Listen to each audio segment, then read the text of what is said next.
Anak laki-laki dan menantuku mengajakku pertama kali ke Hotel Bintang 5. Kami menginap sepanjang akhir pekan. Tetapi kemudian ia berkata, "Terima kasih atas penginapannya, Mama," lalu kabur, meninggalkanku tanpa uang sepeser pun untuk membayar tagihan. Tiba-tiba, seorang resepsionis yang sudah berumur keluar dari meja dan bertanya, "Apa kamu anak dari Bapak Markus?" "Aku bekerja untuk ayahmu selama 33 tahun. Sebelum meninggal, ia berkata padaku, 'Serahkan amplop ini kepada putriku ketika kamu bertemu dengannya.'" Ketika kubuka amplop itu, aku terdiam, karena ternyata anakku telah merencanakan ini semua sejak awal, dan apa yang kutemukan di dalamnya mengubah hidupku selamanya. Izinkan aku bercerita bagaimana aku sampai pada momen paling mengerikan itu. 2 minggu lalu, Budi meneleponku dengan suara yang belum pernah kudengar sejak ia masih kecil. Bersemangat. Hangat. Seolah ia benar-benar peduli. "Mama, aku ingin mengajakmu ke tempat istimewa. Ayu dan aku ingin berterima kasih atas semua yang Mama lakukan untuk kami," katanya. Tanganku gemetar memegang telepon. 66 tahun hidupku, bekerja dalam diam, membesarkan laki-laki itu dengan tangan yang lecet, dan belum pernah aku mendengar kata-kata seperti itu keluar dari mulutnya. Aku sudah memesan hotel yang luar biasa. Bintang 5. Mama akan mendapatkan suite sendiri. Spa, restoran gourmet. Semuanya sudah termasuk. "Ini hadiah untukmu. Mama pantas mendapatkannya," lanjutnya. Aku memejamkan mata dan air mata mengalir begitu saja. Aku berpikir bahwa akhirnya, setelah bertahun-tahun berkorban, malam tanpa tidur membersihkan rumah orang lain, lutut yang sakit karena mengepel lantai demi membayar sekolahnya, anakku melihatku. Ia menghargaiku. Ia menyayangiku. Betapa bodohnya aku. Jumat pagi, Budi dan Ayu menjemputku dengan mobil hitam mengkilap. Ayu mengenakan gaun berwarna champagne yang mungkin harganya lebih mahal dari biaya sewa rumahku selama 3 bulan. Budi mengenakan kacamata hitam mahal dan senyum sempurna yang selalu ia tunjukkan ketika ia menginginkan sesuatu. Namun, aku tidak tahu saat itu. Aku hanya melihat anakku. Sukses, elegan, dan akhirnya bangga pada ibunya. Hotel itu seperti istana. Pilar marmer yang menjulang tinggi, lantai yang begitu mengkilap sehingga kamu bisa melihat pantulan dirimu, lampu gantung kristal yang tampak menaburkan cahaya keemasan. Aroma melati dan kayu mahal menguar di udara. Aku belum pernah menginjakan kaki di tempat seperti itu. Aku merasa kecil, tidak pada tempatnya, dengan gaun koklat tuaku dan sepatu usang. Tapi Budi memegang lenganku dan berbisik, "Tenang, Mama. Di sini, Mama sama pentingnya dengan siapapun." Ayu tersenyum di sampingku, sempurna, dengan riasan seperti model majalah. "Siti, Mama akan suka suite-nya. Pemandangan ke taman, bak jacuzzi, semuanya," katanya. Suaranya semanis madu beracun, tapi aku tidak tahu. Aku hanya merasakan syukur, bahagia. Perasaan hangat di dada, berpikir hanya mungkin, hidupku akhirnya membaik. Suite itu lebih besar dari seluruh apartemenku. Tempat tidur besar dengan spray putih yang tampak seperti awan. Jendela raksasa yang menghadap ke taman penuh bunga merah dan kuning. Sofa krem di mana 3 orang bisa tidur di sana. Dan kamar mandi, astaga, kamar mandinya memiliki ubin berwarna mutiara, cermin dengan lampu keemasan, handuk yang begitu lembut hingga membuatku ingin menangis. Aku duduk di tempat tidur dan menyentuh spray dengan tangan gemetar. Ini nyata. Anakku membawaku ke sini. Ia menyayangiku. Akhir pekan itu seperti mimpi. Sarapan dengan buah-buahan eksotis yang belum pernah kucicipi. Makan di restoran di mana pelayan memperlakukanku seperti seorang ratu. Budi memesan anggur. Ayu tertawa dengan tawa kristalnya. Dan aku merasa menjadi bagian dari sesuatu yang indah. Untuk pertama kalinya dalam beberapa dekade, aku tidak memikirkan utang, tagihan, atau rasa sakit di punggungku. Hanya ada momen kedamaian palsu itu. Sabtu malam, kami makan malam di teras hotel. Lampu kota berkilauan di kejauhan seperti bintang jatuh. Budi mengangkat gelasnya dan berkata, "Untuk Mama, untuk semua yang Mama korbankan untukku." Ayu bertepuk tangan. Aku menangis. Kami bersulang. Dan saat anggur manis mengalir di tenggorokanku, aku tidak tahu bahwa aku sedang menelan kehancuranku sendiri. Minggu pagi, Budi menyuruhku turun ke lobi pukul 11. Kita check out bersama, Ma. Santai saja, katanya. Aku turun tepat waktu, dengan koper kecilku dan hati yang penuh. Ia dan Ayu sudah ada di sana, berbicara dengan resepsionis berambut pirang. Aku mendekat sambil tersenyum. Budi melihatku, memelukku erat, dan berbisik, "Terima kasih atas penginapannya, Mama." Akhir pekan yang tak terlupakan. Kemudian ia menyodorkan tagihan ke tanganku, $11.000. Dan ia pergi. Mereka berjalan perlahan, seolah sedang berjalan-jalan di taman. Budi dengan tangan di saku celana, Ayu dengan tas bermerek tergantung di bahunya. Keduanya tertawa pelan, berbisik di telinga satu sama lain. Aku melihat mereka melewati pintu kaca hotel, naik ke mobil hitam mengkilap itu, dan menghilang di tengah kemacetan pagi. Begitu saja, seolah tak terjadi apa-apa, seolah aku bukan ibunya. Seolah 3 hari terakhir tidak pernah ada. Kakiku lemas. Kertas tagihan di tanganku bergetar begitu hebat hingga angka-angkanya menjadi kabur. $11.000. 11.000. Aku mendapatkan $800 per bulan dari membersihkan rumah. $11.000 adalah lebih dari 1 tahun hidupku bekerja sampai punggungku patah. Dan anakku tahu itu. Ia tahu persis berapa penghasilanku, berapa yang kupunya, berapa yang tidak kupunya. Ia tahu aku tidak bisa membayar itu. Tidak akan pernah bisa. Resepsionis pirang itu berdeham pelan dari meja. "Nyonya, mau bayar tunai atau pakai kartu?" Suaranya ramah, profesional, tetapi ada sesuatu di matanya. Kasihan. Ia menyaksikan penghinaanku secara langsung dan berusaha bersikap sopan. Aku membuka mulut, tetapi tidak ada suara yang keluar. Hanya terengah-engah, seperti seseorang menendang perutku. Di sekitarku, lobi masih ramai. Pasangan muda tertawa di samping air mancur marmer. Seorang pria berjas berbicara di telepon dalam bahasa Inggris, sambil memberi isyarat dengan tangan. Sebuah keluarga dengan anak-anak kecil menyeret koper menuju lift. Semua menjalani kehidupan normal mereka sementara hidupku hancur berkeping-keping di depan mereka. Aku merasakan panas di pipiku. Penghinaan murni mengaliriku seperti api cair. Aku tidak punya. Kata-kata itu keluar terputus-putus, hanya bisikan. Resepsionis itu menundukkan kepalanya, menunggu. Kukunya yang berwarna merah muda mengetuk keyboard dengan lembut. "Nyonya, jika ada masalah, saya bisa panggil manajer." Masalah, kata yang terlalu kecil untuk menggambarkan jurang tempat aku baru saja jatuh. Anakku telah meninggalkanku di hotel mewah tanpa cara untuk membayar. Ia telah memanfaatkanku. Ia membawaku ke sini mengetahui persis apa yang akan ia lakukan. Merencanakannya, menikmatinya. Air mata mulai jatuh tanpa izin. Tebal, panas, dipenuhi kemarahan dan rasa malu. Para tamu mulai melihatku. Beberapa dengan rasa ingin tahu, yang lain cepat-cepat memalingkan muka, malu menyaksikan sesuatu yang begitu pribadi dan menyakitkan. Resepsionis itu menjadi gugup. "Nyonya, tolong, tenang. Kita akan menyelesaikan ini." Tapi suaranya terdengar hampa. Tidak ada solusi. Aku tidak punya $11.000. Aku bahkan tidak punya $1.000. Aku hanya punya cukup uang untuk ongkos bus pulang. Tiba-tiba, aku mendengar langkah kaki yang lambat, menyeret di atas marmer. Langkah kaki seseorang yang sudah lanjut usia. Aku mendongak dengan mata basah dan melihat seorang wanita tua keluar dari balik meja. Usianya pasti di atas 80 tahun.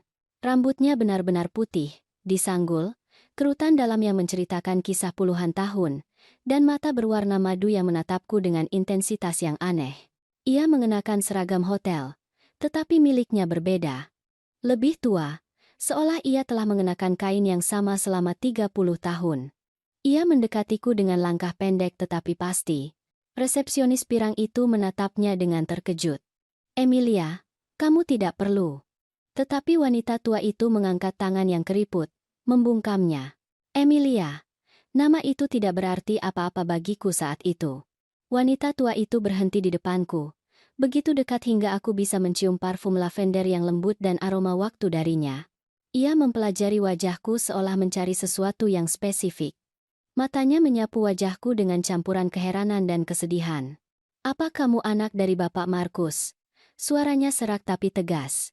Pertanyaan itu menghantamku seperti tinju di dada. Markus, ayahku. Sudah lebih dari 30 tahun tidak ada yang mengucapkan nama itu di depanku. Ia meninggal ketika aku berusia 35 tahun, meninggalkanku sendirian dengan seorang anak kecil dan tanpa warisan. Hanya kenangan kabur tentang seorang pria serius yang bekerja terlalu keras dan jarang berbicara. Ya, aku putrinya. Suaraku keluar pecah, bingung. Bagaimana wanita ini tahu siapa ayahku? Emilia memejamkan mata sejenak, seolah menahan emosi yang besar. Kemudian ia membukanya, dan setetes air mata mengalir di pipinya yang keriput. Aku bekerja untuk ayahmu selama 33 tahun. Sejak aku berusia 20 sampai hari ia meninggal. Lobi tampak membeku. Suara-suara menjadi jauh. Hanya ada dia dan aku pada momen yang tertunda itu. Ayahmu adalah pria yang hebat. Sulit, menuntut, tetapi hebat. Aku adalah asisten rumah tangga di rumahnya. Aku membersihkan, memasak, menjaga barang-barang, dan mengurus keperluannya. Suaranya bergetar di setiap kata, syarat dengan beban yang tidak ku mengerti. Sebelum meninggal, ia memanggilku ke tempat tidurnya. Ia sangat sakit, hampir tidak bisa berbicara. Ia memegang tanganku dan mengatakan sesuatu yang tidak pernah kulupakan. Emilia merogoh saku seragamnya dan mengeluarkan amplop berwarna kuning, terlipat, usang karena bertahun-tahun, sudut-sudutnya aus. Tinta di bagian depan hampir terhapus. Tetapi di sana, dengan tulisan tangan yang gemetar, ada namaku, Siti. Ia berkata padaku, Emilia, suatu hari putriku akan datang ke sini. Ia akan sendirian. Ia akan tersesat. Ketika kamu melihatnya, serahkan ini padanya. Ini satu-satunya yang bisa kuberikan padanya sekarang.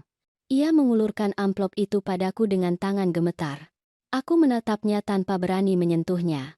Ia tahu aku akan bekerja di sini. Ia berhasil membuatku diterima bekerja di hotel ini 30 tahun yang lalu. Ia menyuruhku menunggu, bahwa suatu hari kamu akan datang. Dan kamu di sini.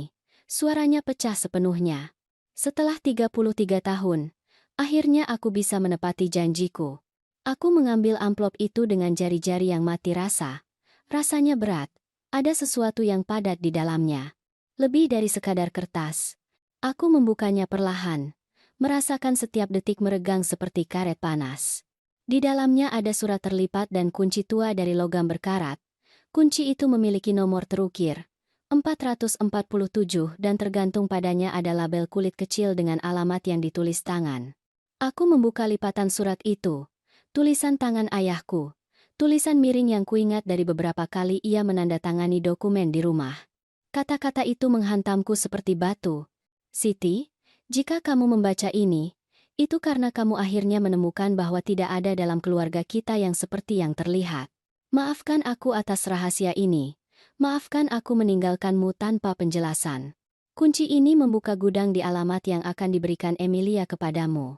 Di dalamnya kamu akan menemukan kebenaran tentang siapa aku sebenarnya. Dan tentang siapa kamu. Pergi sendirian. Percaya hanya pada dirimu sendiri. Ayahmu, Markus. Aku membaca surat itu 3 kali berturut-turut, tetapi kata-katanya masih tidak masuk akal. Rahasia, kebenaran. Siapa aku sebenarnya? Setiap kalimat adalah teka-teki yang diselimuti kabut. Ayahku adalah pria pendiam, pekerja keras, yang pergi pagi-pagi dan pulang larut malam. Ia tidak pernah membicarakan pekerjaannya. Ia tidak pernah berbagi sesuatu yang bersifat pribadi. Ketika ia meninggal, aku berharap ada sedikit warisan, sesuatu yang akan membantuku membesarkan budi. Tapi tidak ada apa-apa. Hanya utang yang harus kubayar dengan menjual sedikit perabotan yang tersisa. Dan sekarang, 30 tahun kemudian, sebuah kunci berkarat dan surat yang mengatakan semuanya adalah kebohongan. Aku mendongak ke arah Emilia. Ia menatapku dengan mata berwarna madu yang dipenuhi sesuatu yang tampak seperti kepahitan bercampur dengan urgensi. Apa yang ada di gudang itu? Suaraku terdengar lebih keras dari yang kuduga, memecah keheningan tebal yang mengelilingi kami. Emilia menggelengkan kepalanya perlahan. Aku tidak tahu. Ayahmu tidak pernah memberitahuku. Ia hanya memintaku menyerahkan ini padamu ketika aku melihatmu tersesat dan sendirian. Dan kamu di sini. Aku melihat lagi label kulit yang tergantung di kunci. Alamat itu ditulis dengan tinta hitam yang hampir terhapus. Jalan Industri 447, Gudang 12, Zona Timur. Aku tahu daerah itu. Itu adalah area kota yang ditinggalkan, penuh dengan gudang tua dan jalanan rusak yang tidak didatangi siapapun setelah matahari terbenam. Tempat yang gelap, terlupakan, sempurna untuk menyembunyikan rahasia yang tidak ingin kamu temukan. Nyonya. Dan tagihan hotel. Suara resepsionis pirang itu menarikku kembali ke kenyataan. Ia masih berdiri di sana, memegang kertas dengan $11.000 yang tidak bisa kubayar. Penghinaan kembali menghantamku. Tetapi sekarang ada sesuatu yang lain, amarah. Amarah yang dingin dan tajam tumbuh di dadaku seperti es yang memotong. Anakku telah melakukan ini padaku. Ia membawaku ke sini mengetahui persis apa yang akan terjadi. Merencanakannya, Emilia berbalik ke resepsionis dengan otoritas yang tidak kuduga dari seseorang setua dirinya. Aku yang akan mengurus tagihan nyonya ini. Masukkan ke namaku. Aku akan membayarnya secara mencicil dengan gajiku. Resepsionis itu membuka mulut untuk memprotes. Tetapi Emilia membungkamnya dengan pandangan. Ayahmu menyelamatkan hidupku lebih dari yang bisa kuhitung. Ini adalah hal minimal yang bisa kulakukan untuk putrinya. Aku tidak tahu harus berkata apa. Kata-kata tersangkut di tenggorokanku. Wanita ini, orang asing ini yang telah menyimpan rahasia selama 3 dekade, membayar utangku. Utang yang diciptakan oleh anakku sendiri untuk menghancurkanku. Aku tidak bisa menerima ini. Emilia mengambil tanganku di antara tangannya, yang keriput dan dingin. Kamu bisa. Dan kamu akan melakukannya. Tapi pertama, kamu harus pergi ke alamat itu. Kamu harus membuka gudang itu. Dan kamu akan mengetahui mengapa anakmu melakukan apa yang ia lakukan. Kata-katanya membuat darahku membeku. Apa maksudmu? Emilia meremas tanganku dengan kekuatan yang mengejutkan. Ayahmu bercerita banyak padaku sebelum meninggal.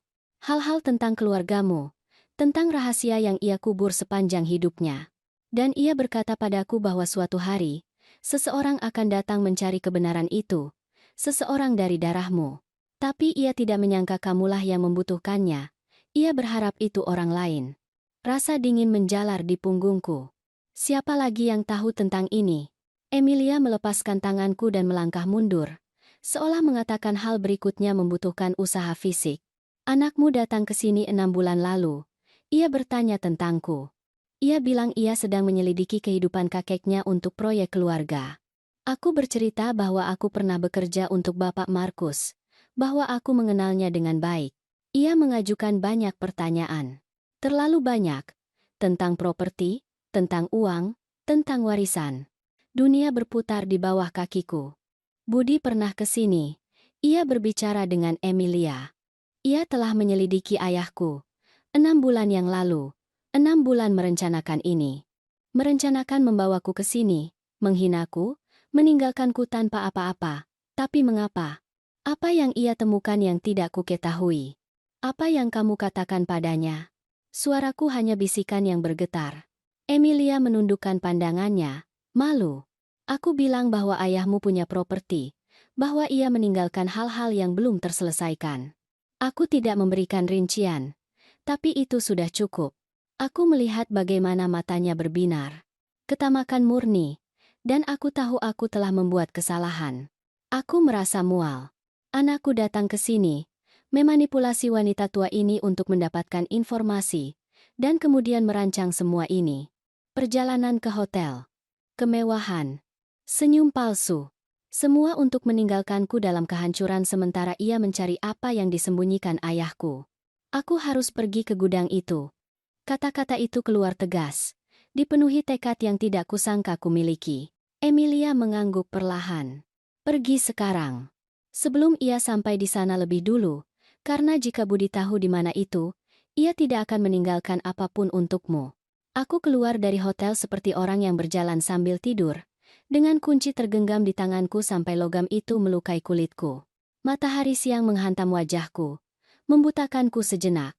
Kota terus bergerak, tidak peduli dengan rasa sakitku. Mobil melaju kencang, orang-orang berjalan tergesa-gesa, pedagang kaki lima meneriakkan dagangan mereka. Dan aku berdiri di sana, memegang kunci berkarat dan kebenaran yang masih belum ku mengerti. Aku naik bus menuju zona timur. Perjalanan berlangsung hampir 1 jam. Aku duduk di dekat jendela, melihat bagaimana kota berubah dari bangunan bersih dan modern menjadi konstruksi tua dengan grafiti dan jendela pecah. Jalanan menjadi lebih sempit, lebih kotor, lebih berbahaya. Ketika aku sampai di halte, matahari mulai terbenam, mewarnai langit dengan jingga dan ungu tua. Jalan Industri 447 persis seperti yang kuingat puluhan tahun lalu.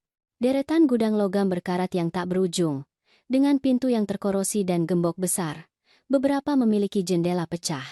Yang lain benar-benar tertutup. Gulma tumbuh di antara retakan trotoar. Sampah menumpuk di sudut-sudut. Keheningan terasa berat, hanya dipecahkan oleh suara anjing menggonggong di kejauhan. Aku berjalan perlahan, menghitung angka di pintu. Gudang 8, gudang 9, gudang 10. Jantungku berdebar begitu kencang hingga kurasakan di tenggorokan. Akhirnya aku sampai, gudang 12. Pintu logam abu-abu gelap, lebih tinggi dariku, dengan gembok besar yang tampaknya tidak disentuh selama beberapa dekade. Sarang laba-laba tebal tergantung di sudut-sudut. Debu menutupi setiap inci. Aku mengeluarkan kunci dari sakuku.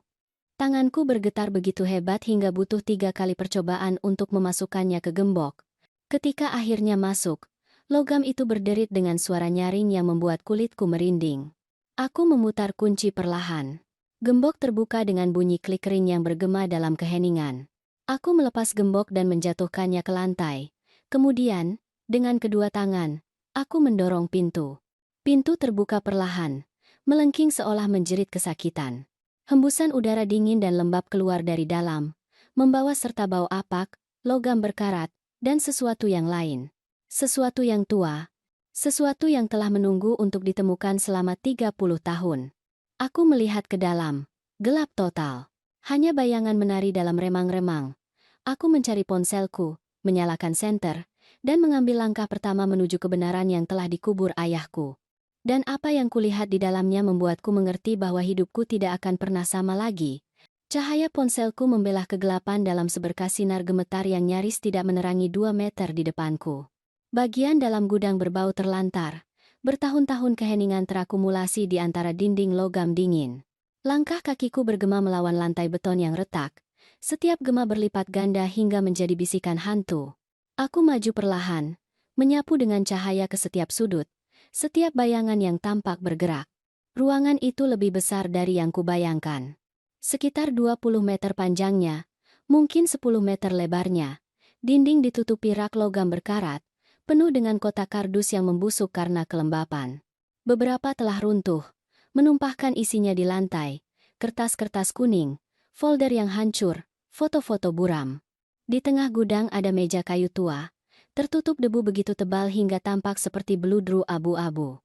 Dan di atas meja itu, diletakkan dengan sempurna seolah seseorang meninggalkannya di sana kemarin, ada amplop manila besar dan tebal, utuh, tanpa debu, seperti waktu tidak menyentuhnya. Aku mendekat perlahan, jantungku berdebar di tulang rusukku. Ini tidak masuk akal. Segala sesuatu yang lain di gudang dihancurkan oleh puluhan tahun pengabaian, tetapi amplop itu tampak baru. Seseorang pernah ke sini, baru-baru ini. Aku mengulurkan tangan yang gemetar dan mengambilnya. Rasanya berat, berisi lebih dari sekadar kertas. Aku membukanya dengan hati-hati dan menuangkan isinya di atas meja. Dokumen, puluhan dokumen. Akta properti, akta kelahiran, akta kematian, foto-foto hitam putih kuno, dan buku catatan kulit berwarna coklat dengan sudut terlipat. Aku menjepit ponselku di antara gigi untuk membebaskan tanganku dan mulai memeriksa. Akta properti pertama adalah rumah di pusat kota. Alamat, Jalan Merdeka, 328. Terdaftar atas nama Markus Dimas. Tanggal, tahun 1982. Aku belum pernah melihat alamat itu. Aku tidak pernah tahu ayahku memiliki properti selain rumah sederhana tempat aku dibesarkan. Aku memeriksa dokumen berikutnya. Properti lain. Dan yang lain. Dan yang lain. 5 rumah secara total. Semuanya di daerah mahal kota. Semuanya terdaftar selama tahun 70-an dan 80-an. Bagaimana mungkin? Ayahku bekerja di pabrik tekstil. Ia mendapatkan cukup uang untuk menghidupi kami. Tapi tidak pernah ada kemewahan, tidak pernah ada liburan, atau mobil baru, atau pakaian mahal. Ibuku menjahit rok kami dari kain perca. Aku memakai sepatu sampai solnya lepas. Dan ayahku punya 5 properti? Tanganku gemetar memegang kertas-kertas yang menulis ulang seluruh sejarah keluargaku. Aku mengambil salah satu akta kelahiran. Nama itu menghentikan jantungku. Ramon Dimas. Tanggal lahir, 15 April 1968. Nama ayah, Markus Dimas. Nama ibu, Victoria Dewi. Aku membaca dokumen itu 3 kali, tetapi kata-katanya tidak berubah. Ayahku punya anak lain, seorang putra yang lahir 6 tahun sebelum aku. Seorang putra dengan wanita lain. Seorang saudara laki-laki yang tidak pernah ku tahu keberadaannya. Aku mencari dengan panik di antara kertas-kertas. Menemukan akta lain. Ayu. Lahir pada tahun 1975. Ayah, Markus Dimas. Ibu, Martina Torres. Anak perempuan lain. 3 tahun lebih muda dariku. Napasanku menjadi tidak teratur, terengah-engah. Ayahku punya keluarga lain. Mungkin 2. Mungkin lebih. Sementara aku tumbuh besar percaya bahwa kami adalah satu-satunya dunianya, ia memiliki anak lain, wanita lain, kehidupan paralel lain yang tidak pernah bersinggungan dengan hidupku. Foto-foto itu mengkonfirmasi segalanya. Aku mengambil satu dan mendekatkannya ke cahaya ponsel. Ayahku, muda, mungkin berusia 30 tahun, dengan lengan melingkari wanita berkulit gelap dengan senyum lebar. Ia menggendong seorang bayi. Di belakang mereka, rumah besar dengan taman. Di foto berikutnya, ayahku dengan wanita lain, kali ini pirang, di depan mobil mengkilap. Di foto lain, ia sendirian, berdiri di depan gedung perkantoran, mengenakan jas dan dasi. Ia bukan pekerja pabrik. Ia adalah orang yang sama sekali berbeda. Aku membuka buku catatan kulit itu dengan tangan gemetar. Halaman-halaman itu penuh dengan tulisan miring ayahku. Itu adalah catatan rinci tentang pendapatan dan pengeluaran. Januari 1978. Penerimaan sewa, $3.200. Pembayaran untuk Victoria, $500. Pembayaran untuk Rina, ibuku, $400. Tabungan untuk properti baru, $2.300. Halaman demi halaman. Tahun demi tahun. Catatan dingin dan terhitung tentang bagaimana ia membagi uangnya di antara keluarga-keluarganya yang berbeda. Aku menjatuhkan diri di lantai beton. Dengan buku catatan menempel di dadaku, semua yang kupercaya tentang ayahku adalah kebohongan. Ia bukan pria sederhana yang bekerja keras untuk menghidupi kami. Ia adalah seorang pengusaha yang telah mengumpulkan properti dari menyewakan rumah, mengeksploitasi penyewa, memelihara banyak keluarga dalam ketidaktahuan. Dan ibuku tidak pernah tahu. Ia tidak pernah curiga bahwa uang yang ia berikan hanyalah sebagian kecil dari apa yang sebenarnya ia miliki. Tapi itu tidak menjelaskan mengapa Budi melakukan apa yang ia lakukan. Bagaimana ia menemukan semua ini, dan mengapa meninggalkanku di hotel itu adalah bagian dari rencananya. Aku mencari di antara dokumen sampai aku menemukan yang baru-baru ini. Sebuah surat bertanggal 7 bulan lalu, ditulis dengan tulisan tangan yang tidak kukenal. TTH. Budi, sebagai jawaban atas penyelidikan Anda mengenai warisan Markus Dimas, saya mengonfirmasi bahwa properti yang disebutkan masih terdaftar atas nama almarhum. Namun, ada surat wasiat tertutup yang disimpan di notaris ini yang tidak dapat dibuka sampai semua ahli waris yang sah telah ditemukan dan diberitahukan. Ahli waris yang diakui hingga saat ini adalah Ramon Dimas dan Ayu Torres. Hormat kami, Notaris Publik nomor 47. Di sana, Budi telah menyelidiki kakeknya, telah menemukan keberadaan properti, surat wasiat, dan ahli waris lainnya. Dan ia memutuskan bahwa kekayaan itu adalah miliknya. Tetapi untuk mengklaimnya, ia perlu aku, putri sah lainnya, menghilang atau menjadi begitu hancur sehingga aku tidak bisa melawan secara hukum. Itu sebabnya hotel itu. Itu sebabnya penghinaan. Itu sebabnya meninggalkanku tanpa uang. Ia ingin menghancurkanku secara emosional, merusakku secara finansial, sehingga ketika saatnya tiba untuk membuka surat wasiat itu, aku tidak akan memiliki kekuatan atau sumber daya untuk mengklaim apapun. Suara logam mengejutkanku dari lamunanku. Datang dari luar. Langkah kaki. Seseorang berjalan di dekat gudang. Aku berdiri melompat, menyimpan dokumen yang paling penting di tasku dan mematikan senter ponsel. Kegelapan menelanku sepenuhnya. Langkah kaki mendekat. Lambat, berat, disengaja. Mereka berhenti tepat di depan pintu gudang. Aku tahu Mama akan datang ke sini. Suara Budi memotong keheningan seperti pisau. Dingin. Tanpa jejak kasih sayang palsu yang ia gunakan selama akhir pekan. Aku menyalakan ponsel dan mengarahkan cahaya ke pintu. Ia ada di sana. Siluetnya memotong langit jingga senja. Ia tidak lagi mengenakan kacamata hitam mahal atau senyum sempurna. Wajahnya keras. Matanya bersinar dengan sesuatu yang gelap yang belum pernah kulihat sebelumnya padanya. Emilia memberitahumu, kan? Wanita tua bodoh itu tidak bisa tutup mulut. Ia melangkah masuk. Aku mundur secara naluriah. Aku menghabiskan 6 bulan menyelidiki ayahmu. 6 bulan menemukan bahwa kakek suci yang tidak pernah kukenal sebenarnya adalah pembohong yang mengumpulkan kekayaan sementara ia membiarkan kita dalam kemiskinan. Dan sekarang kekayaan itu milikku. Ia punya anak lain, Budi. Ada surat wasiat, ahli waris lain. Itu bukan hanya milikmu. Suaraku terdengar lebih tegas dari yang kuduga. Ia tertawa kering, tanpa humor. Ahli waris itu tidak tahu kamu ada. Dan jika kamu tidak ada secara hukum, kamu tidak bisa mengklaim apa-apa. Itu sebabnya aku perlu menghancurkanmu dulu, meninggalkanmu tanpa uang, tanpa sumber daya, tanpa martabat. Sehingga ketika saatnya tiba untuk membuka surat wasiat itu, Mama sudah sangat hancur sehingga tidak bisa melawan. Ayu muncul di belakangnya, dengan tangan disilangkan dan ekspresi dingin yang sekarang ku mengerti adalah wajah aslinya. Ide hotel itu dariku, kata Ayu dengan kebanggaan beracun. Pukulan emosional dan finansial pada saat yang sama. Elegan bukan? Mereka tertawa bersama, dan suara itu membuat perutku mual. Anakku dan istrinya telah merencanakan ini seolah itu adalah permainan. Seolah aku bukan manusia. Seolah rasa sakitku adalah hiburan. Aku tidak akan membiarkanmu mengambilnya. Kata-kata itu keluar sebelum aku sempat memikirkannya. Budi melangkah lagi ke arahku, dan kali ini ekspresinya menjadi mengancam. Mama tidak punya pilihan. Mama sudah hancur, sudah tidak punya apa-apa. Dan ketika aku selesai dengan Mama bahkan tidak akan punya tempat tinggal. Tetapi kemudian, dari kegelapan di bagian belakang gudang, suara pria yang dalam memotong udara seperti guntur. Dia tidak sendirian. Kami semua membeku. Suara itu datang dari bayang-bayang di bagian belakang gudang, berat dan tegas, dipenuhi otoritas. Aku mengarahkan cahaya ponsel ke sana, dan sosok seorang pria perlahan muncul dari kegelapan. Ia tinggi, bahunya lebar, mungkin berusia sekitar 60 tahun.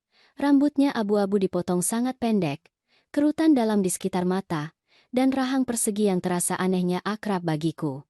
Ia mengenakan pakaian sederhana, celana jeans dan kemeja hijau gelap, tetapi ada sesuatu dalam posturnya yang menuntut rasa hormat. Ia berhenti sekitar 3 meter dari kami, dengan tangan disilangkan di dada. Matanya menyapu Budi dengan jijik sebelum tertuju padaku dengan ekspresi yang tidak bisa kudeskripsikan. Ada rasa sakit di sana, dan juga pengakuan. Siapa kamu? Budi melangkah maju, mencoba mendapatkan kembali kendali atas situasi, tetapi suaranya terdengar kurang yakin. Pria itu tidak segera menjawab. Ia hanya menatapku, mempelajariku seolah ia melihat hantu. Aku Ramon, katanya akhirnya, dengan suara serak. Ramon Dimas, saudaramu. Dunia berhenti. Kata-kata itu melayang di udara tebal gudang seperti asap padat. Saudara, akta kelahiran yang kulihat beberapa menit lalu menjadi hidup di depan mataku. Putra yang dimiliki ayahku 6 tahun sebelum aku dengan wanita lain. Ahli waris yang disebutkan Budi. Ia ada di sini. Ia telah menunggu dalam bayang-bayang selama ini. Tidak mungkin, bisikku. Meskipun jauh di lubuk hatiku aku tahu itu benar. Ramon melangkah ke cahaya dan aku bisa melihatnya lebih baik. Ia memiliki mata yang sama dengan ayahku. Koklat gelap, dengan tatapan tajam yang kuingat sejak aku masih kecil. Bentuk hidung yang sama. Garis rahang yang sama. Rasanya seperti melihat ayahku hidup kembali. Tetapi 30 tahun kemudian, air mata mulai mengaburkan pandanganku tanpa izin. Ramon mengeluarkan kertas terlipat dari saku kemejanya dan mengulurkannya padaku. 3 bulan lalu aku menerima panggilan dari notaris. Mereka bilang ayahku meninggal 30 tahun lalu dan meninggalkan surat wasiat, bahwa aku adalah salah satu ahli waris. Aku tidak tahu apa-apa tentang ini. Ibuku tidak pernah memberitahuku tentang Markus Dimas. Aku tidak pernah mengenal ayahku. Aku tumbuh besar percaya bahwa ia meninggalkanku sebelum aku lahir. Aku mengambil kertas itu dengan tangan gemetar. Itu adalah surat yang sama yang kulihat di dokumen. Dari notaris. Aku mulai menyelidiki. Lanjut Ramon. Suaranya dipenuhi emosi yang tertahan. Aku menemukan bahwa aku punya saudara perempuan. Kamu, Siti, dan yang lain, Ayu, yang meninggal 10 tahun lalu dalam kecelakaan. Aku menemukan bahwa ayah kita adalah seorang pria yang menjalani kehidupan paralel, yang berbohong kepada kita semua, yang membangun kekayaan di belakang ibu kita sementara mereka bekerja sampai patah untuk menghidupi kita. Suaranya pecah di kata terakhir. Aku bisa melihat rasa sakit yang mentah di matanya. Rasa sakit yang sama yang kurasakan. Kami adalah anak dari penipuan yang sama, korban dari pria yang sama yang telah memberi kami kehidupan tetapi menolak kami kebenaran. Ketika aku tahu gudang ini ada, aku datang untuk menyelidiki. Aku menemukan semua dokumen, properti, rekening, surat-surat, dan aku menemukan sesuatu yang lain. Ia berbalik ke Budi dengan tatapan yang bisa membekukan neraka. Aku menemukan bahwa anakmu telah mengintai, bahwa ia telah menyuap karyawan notaris untuk mendapatkan informasi pribadi, bahwa ia telah menghubungi Emilia untuk mendapatkan rincian tentang properti. Dan aku mengerti bahwa ia merencanakan sesuatu. Jadi aku memutuskan untuk menunggu, mengawasi. Melihat seberapa jauh ia mampu melangkah, Ramon berjalan perlahan menuju Budi, yang mundur secara naluriah. Ayu menempel lebih dekat ke dinding. Arogansi sebelumnya menguap. Yang tidak kuduga adalah kamu akan begitu kejam. Bahwa kamu akan menghina ibumu sendiri di depan umum.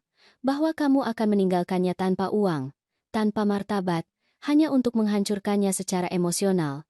Ramon berhenti di depan Budi, jauh lebih tinggi, jauh lebih mengesankan. Kamu lebih buruk dari ayah kita. Setidaknya ia memiliki kesopanan untuk menjaga rahasia kebohongannya. Kamu menggunakannya sebagai senjata melawan wanita yang memberimu kehidupan. Budi mencoba mendapatkan kembali postur menantangnya, tetapi suaranya keluar bergetar.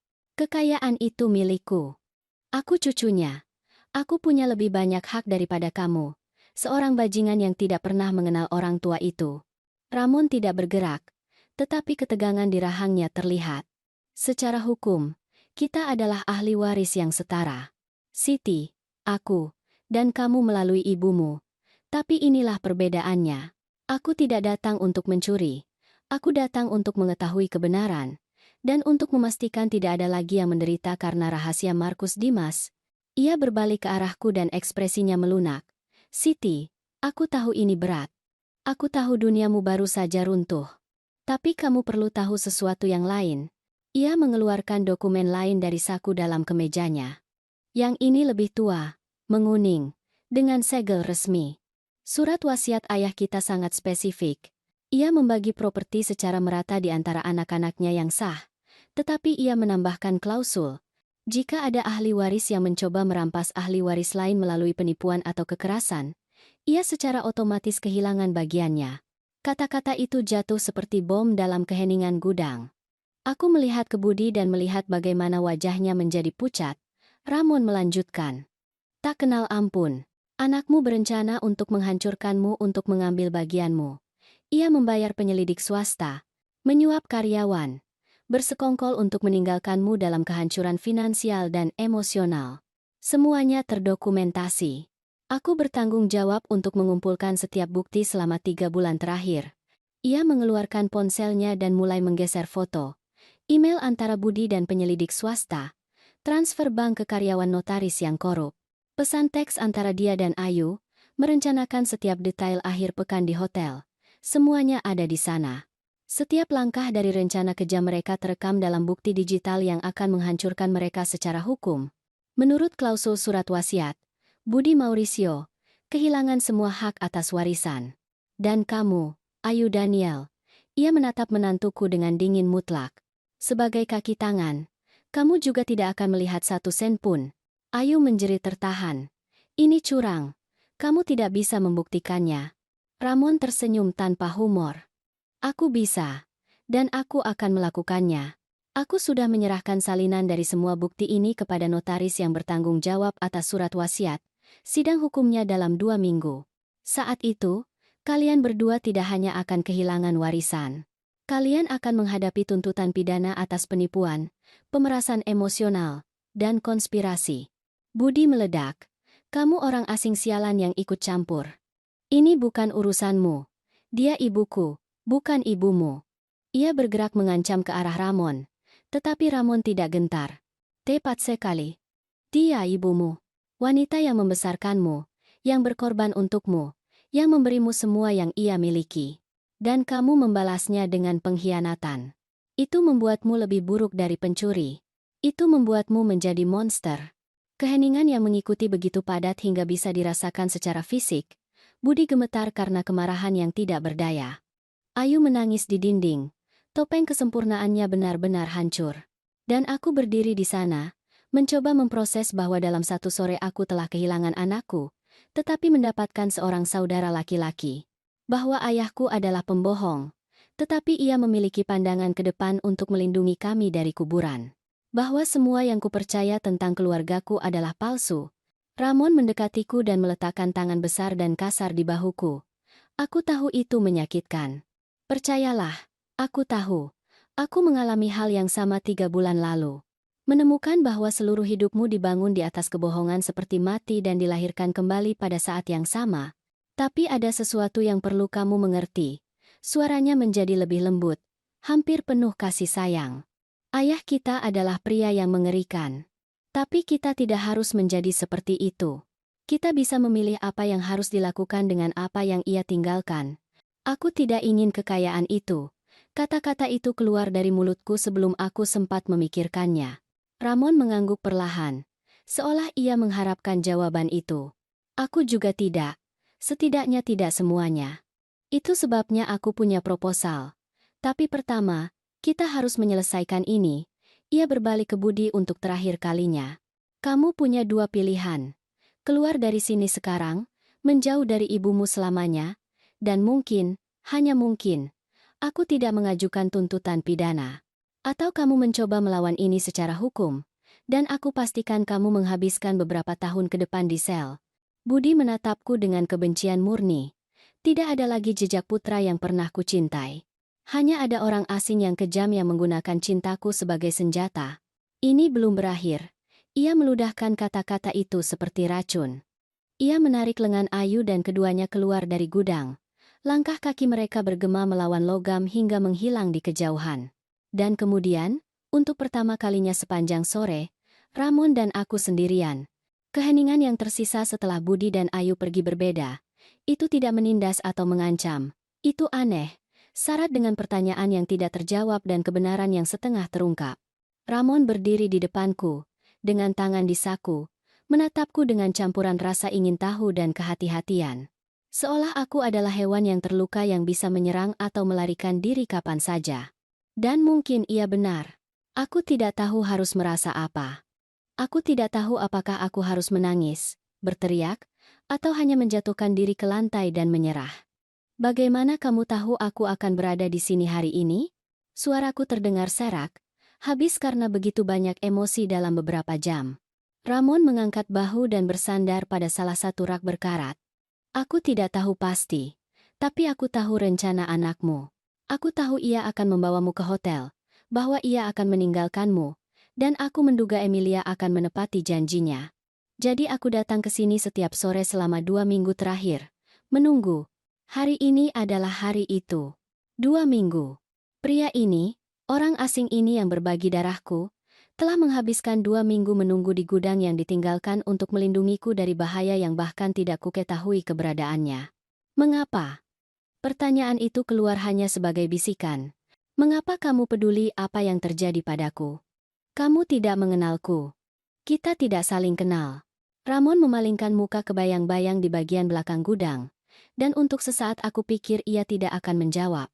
Karena aku menghabiskan 58 tahun percaya bahwa aku sendirian di dunia, katanya akhirnya, suaranya dipenuhi kesedihan yang tua dan dalam. Ibuku meninggal ketika aku berusia 19 tahun.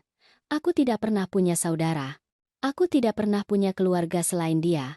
Dan ketika aku tahu aku punya saudara perempuan, bahwa ada orang di dunia yang berbagi darah denganku, aku merasakan sesuatu yang belum pernah kurasakan sebelumnya.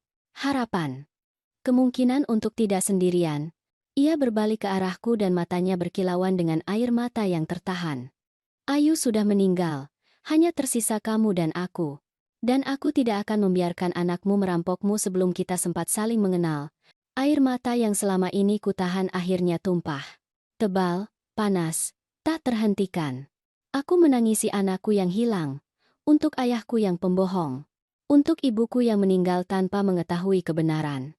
Untuk semua tahun yang telah kami jalani terpisah, tidak tahu akan keberadaan satu sama lain. Aku menangis sampai tidak ada air mata yang tersisa. Hanya isakan kering yang mengguncang seluruh tubuhku. Dan Ramon mendekat dan memelukku. Ia tidak mengatakan apa-apa. Ia tidak mencoba menghiburku dengan kata-kata kosong. Ia hanya memelukku saat aku roboh. Pelukannya tegas dan hangat. Berbau sabun sederhana dan kejujuran. Dan dalam pelukan orang asing yang adalah saudaraku ini, aku merasakan sesuatu yang belum pernah kurasakan dalam beberapa dekade. Keamanan. Perasaan bahwa seseorang berada di pihakku tanpa syarat, tanpa agenda tersembunyi, tanpa pengkhianatan yang menunggu dalam bayang-bayang. Ketika aku akhirnya tenang, Ramon melepaskanku dan mengeluarkan sapu tangan bersih dari sakunya. Aku mengambilnya dan menyeka wajahku, malu karena telah hancur seperti itu. Maaf, gumamku. Ia menggelengkan kepala. Jangan minta maaf. Kamu berhak menangis. Kamu berhak merasakan semua yang kamu rasakan. Aku menangis selama berminggu-minggu ketika aku menemukan kebenaran tentang ayah kita. Ia membungkuk dan mengambil buku catatan kulit yang kujatuhkan di lantai. Ia membukanya di halaman yang ditandai dan menunjukkannya padaku. Lihat ini. Ini adalah bukti siapa Markus Dimas. Marcos Ruiz, sebenarnya. Aku mendekatkan cahaya ponsel. Itu adalah entri buku harian bertanggal tahun 1985. Victoria mengancamku hari ini dengan menceritakan semuanya jika aku tidak memberinya lebih banyak uang. Aku memberinya $500 ekstra untuk membungkamnya. Rina curiga sesuatu. Aku harus lebih hati-hati. Properti menghasilkan pendapatan yang baik. Segera aku akan bisa membeli rumah kelima. Aku membaca entri demi entri. Masing-masing lebih dingin dan lebih kalkulatif dari yang sebelumnya. Ayahku tidak menulis tentang cinta atau penyesalan. Ia menulis tentang uang, kontrol, manipulasi, bagaimana menjaga wanita-wanitanya terpisah, bagaimana memastikan tidak ada anaknya yang saling mengenal, bagaimana memaksimalkan keuntungannya dari properti sambil memberi kami yang paling minimal untuk bertahan hidup. Itu adalah catatan yang cermat tentang kehidupan ganda. Rangkap 3, yang dipertahankan dengan ketepatan seorang akuntan dan kekejaman seorang penipu. Ia monster, kataku. Dan kata-kata itu membakar tenggorokanku. Ramon menutup buku catatan perlahan. Ia manusia yang egois, pengecut, dan kejam. Tapi tetap manusia. Ia duduk di lantai beton, menyandarkan punggungnya ke dinding, dan memberi isyarat padaku untuk duduk di sampingnya. Aku melakukannya, terlalu lelah untuk terus berdiri. Kamu tahu apa yang paling menyedihkan, lanjut Ramon, bahwa pada akhirnya, dengan semua uangnya dan propertinya dan rahasianya, ia meninggal sendirian di rumah sakit. Tidak ada wanita-wanitanya yang ada di sana. Tidak ada anaknya yang menemaninya. Hanya Emilia, karyawan yang ia bayar untuk menyimpan kebohongannya. Emilia merawatnya sampai akhir. Aku ingat kata-kata wanita tua itu di lobi hotel. Ramon mengangguk. Dia adalah satu-satunya orang setia yang ia miliki. Dan itu bahkan bukan karena cinta. Itu karena kesetiaan yang salah dipahami dan karena 33 tahun gaji yang ia berikan padanya. Tapi setidaknya ia memiliki kesopanan untuk memenuhi keinginan terakhirnya. Menyerahkan amplop itu padamu. Memastikan kamu tahu kebenarannya. Kami duduk dalam keheningan selama beberapa menit. Gudang itu dingin. Kelembapan merembes melalui celah-celah logam. Tetapi ada sesuatu yang menghibur dalam berbagi ruang yang sunyi ini dengan seseorang yang mengerti persis apa yang kurasakan. Kamu bilang kamu punya proposal. Aku memecah keheningan akhirnya. Ramon menegakkan tubuh dan menatap mataku. 5 properti yang ditinggalkan ayah kita bernilai sekitar $800.000 secara total. Menurut surat wasiat, kita masing-masing berhak atas $400.000. Itu uang yang tidak kita butuhkan, tetapi sekarang kita miliki. Ia berhenti sejenak, memilih kata-katanya dengan hati-hati. Proposal saya begini. Kita jual properti itu. Kita ambil uang itu dan menggunakannya untuk melakukan sesuatu yang tidak pernah dilakukan ayah kita. Sesuatu yang baik. Seperti apa? Ramon tersenyum untuk pertama kalinya sejak aku bertemu dengannya, dan senyum itu benar-benar mengubah wajahnya. Emilia butuh uang untuk masa tuanya. Ia telah bekerja sepanjang hidupnya dan nyaris tidak punya cukup untuk bertahan hidup. Kita akan memberinya $50.000. Itu adalah hal minimal yang bisa kita lakukan untuk wanita yang menjaga rahasia ayah kita, tetapi pada akhirnya membantu kita menemukan satu sama lain. Aku mengangguk perlahan. Itu masuk akal. Itu adil. Sisanya kita bagi, tetapi tidak untuk kita habiskan. Kita gunakan untuk membantu orang lain. Kita bisa membuat dana untuk ibu tunggal yang bekerja membersihkan rumah, seperti ibu kita. Wanita yang membesarkan anak sendirian, mematahkan punggung mereka untuk memberikan pendidikan. Kita berikan mereka beasiswa. Kita berikan mereka kesempatan. Kita ubah uang kotor itu menjadi sesuatu yang bermakna. Matanya bersinar dengan intensitas. Kita ubah warisan seorang pembohong menjadi harapan bagi orang-orang yang benar-benar membutuhkannya. Air mata kembali, tetapi kali ini berbeda. Itu bukan karena rasa sakit, tetapi karena sesuatu yang mirip dengan kedamaian. Ayah kita menggunakan uang itu untuk mengontrol dan menyakiti. Kataku perlahan. Kita akan menggunakannya untuk membebaskan dan menyembuhkan. Ikara tara-tara-tara-tara-tara. Ramon mengulurkan tangannya ke arahku. Kamu setuju? Aku mengambil tangannya, kasar dan kuat, dan menjabatnya dengan erat. Aku setuju. Kami bangkit dari lantai, membersihkan debu dan kelembapan. Ramon mulai mengumpulkan dokumen-dokumen yang tersebar di meja, mengaturnya dalam tumpukan yang rapi. Kita butuh pengacara. Seseorang untuk membantu kita dengan proses hukum surat wasiat dan penjualan properti. Aku mengangguk. Aku kenal seseorang tetangga yang adalah pengacara. Ia selalu baik padaku. Ramon tersenyum. Sempurna. Besok kita mulai prosesnya. Besok. Kata itu terdengar aneh. Beberapa jam yang lalu, aku tidak punya hari esok. Aku hancur, ditinggalkan, tanpa masa depan. Dan sekarang aku punya saudara, rencana, dan sesuatu yang mirip dengan tujuan. Ramon, kataku saat kami berjalan menuju pintu keluar gudang. Terima kasih. Sudah menungguku, sudah melindungiku. Untuk semuanya, ia berhenti di pintu dan menatapku dengan mata yang seperti mata ayahku, tetapi benar-benar berbeda dalam kehangatannya. Jangan berterima kasih. Kita keluarga. Dan keluarga sejati tidak meninggalkanmu di lobi hotel dengan tagihan yang tidak bisa kamu bayar. Keluarga sejati menunggu di gudang yang ditinggalkan selama 2 minggu hanya untuk memastikan kamu baik-baik saja. Suaranya sedikit pecah. Aku menghabiskan seluruh hidupku tanpa saudara. Sekarang setelah aku menemukanmu, aku tidak akan meninggalkanmu sendirian lagi. Kami keluar dari gudang bersama. Langit benar-benar gelap sekarang, dihiasi bintang-bintang yang bersinar seperti janji. Ramon menutup pintu logam dan mengunci gembok lagi. Tempat ini telah memenuhi tujuannya, katanya. Kita tidak perlu kembali ke sini lagi. Kami berjalan di sepanjang jalan industri yang sepi. Langkah kaki kami sinkron tanpa direncanakan. Ramon menemaniku sampai halte bus. Jalan itu sepi, hanya diterangi oleh lampu jalan tua yang berkedip dengan cahaya kekuningan. Dinginnya malam mulai meresap ke pakaian. Dan aku memeluk diriku sendiri mencoba mempertahankan kehangatan. Ia melepas jaket denimnya tanpa berkata apa-apa dan meletakkannya di bahuku. Baunya seperti deterjen murah dan kejujuran. Sangat berbeda dari parfum mahal dan kebohongan budi.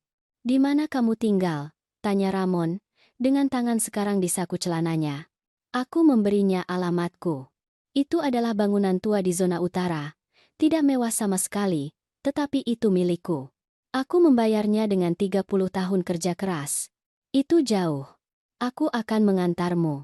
Aku menggelengkan kepala. Aku tidak ingin merepotkanmu lagi. Ia tertawa singkat. Siti, aku baru saja menghabiskan 2 minggu menunggu di gudang yang ditinggalkan. Mengantarmu pulang sama sekali tidak merepotkan. Truknya diparkir 2 blok jauhnya. Truk itu tua, berwarna putih kotor, dengan penyok di pintu dan kaca depan retak di sudut. Tapi truk itu menyala pada percobaan pertama, menderu dengan mesin yang terdengar terawat baik. Aku naik ke kursi penumpang dan mengencangkan sabuk pengaman sementara Ramon menyalakan pemanas. Interiornya berbau kopi tua dan pengharum ruangan murah yang tergantung di kaca spion. Ia mengemudi dalam diam selama beberapa menit pertama, fokus pada lalu lintas malam kota. Aku melihat keluar jendela, melihat bagaimana jalanan industri berangsur-angsur berubah menjadi zona perumahan. Keluarga makan malam di balik jendela yang diterangi. Anak-anak bermain di trotoar di bawah pengawasan orang tua mereka. Kehidupan normal, sederhana, jujur. Semua yang kupikir kumiliki dan ternyata hanya ilusi yang dibangun dengan hati-hati. Kamu bekerja sebagai apa? Pertanyaan Ramon membuyarkan lamunanku. Aku membersihkan rumah. 5 hari seminggu. Kadang 6, kalau butuh uang tambahan. Suaraku terdengar lelah di telingaku sendiri. Ramon mengangguk perlahan. Ibuku juga membersihkan rumah. Ia bekerja sampai kanker membuatnya begitu lemah sehingga ia tidak bisa lagi memegang sapu. Ia meninggal dengan tangan yang hancur dan punggung yang patah. Usianya 48 tahun. Rasa sakit dalam suaranya begitu mentah hingga dadaku sakit. Ibuku meninggal pada usia 52 tahun. Diabetes. Ia tidak punya uang untuk obat-obatan. Ia terus bekerja sampai pingsan di rumah salah satu kliennya. Pemilik rumah bahkan tidak menelepon ambulans. Ia hanya meneleponku untuk menjemputnya karena ia mengotori lantai marmernya. Kata-kata itu keluar pahit, dipenuhi kemarahan yang telah kusimpan selama 14 tahun. Ramon memukul setir dengan telapak tangannya, tidak dengan kekuatan, tetapi dengan frustrasi yang tidak berdaya. Ibu kita membunuh diri mereka sendiri bekerja sementara ayah kita mengumpulkan properti. Ia bisa saja membantu mereka. Ia bisa memberi kita kehidupan yang lebih baik, tetapi ia memilih rahasia dan kontrol di atas segalanya. Ia menggosok matanya dengan satu tangan, seolah mencoba menghapus gambar yang menyakitkan. Itu sebabnya aku ingin menggunakan uang itu untuk membantu wanita lain, agar tidak ada ibu lagi yang harus mati membersihkan lantai orang-orang yang bahkan tidak melihatnya sebagai manusia. Kamu bekerja sebagai apa? Tanyaku, perlu sedikit mengubah topik pembicaraan. Ramon tersenyum sedih. Aku mekanik. Aku punya bengkel kecil di zona selatan. Aku memperbaiki mobil tua, yang tidak diinginkan lagi oleh orang-orang kaya. Aku tidak menghasilkan banyak, tetapi itu jujur. Setiap sen yang masuk ke sakuku kudapatkan dengan tanganku sendiri, tidak mencuri dari siapapun atau berbohong kepada siapapun. Ada kebanggaan dalam suaranya, kebanggaan sejati yang tidak pernah dimiliki anakku. Budi, pikiran tentang dia menusukku seperti pisau.